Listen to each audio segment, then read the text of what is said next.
This is a quick how-to video on how to get rid of your hyper flash. I put new LED turn signals in the front and I now have hyper flash. To do so, you remove the glove box, you open it up. Right up here is a little tab. Lift the tab up. Drop your glove box. And right there is your turn signal relay. Yep. Pop it out. Like such.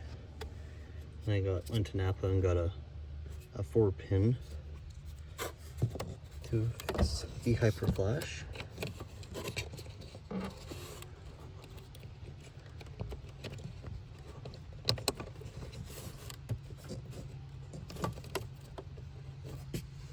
Just like that.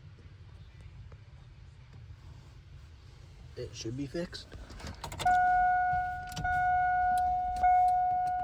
There you go, guys. A quick, easy 2-minute do-it-yourself repair.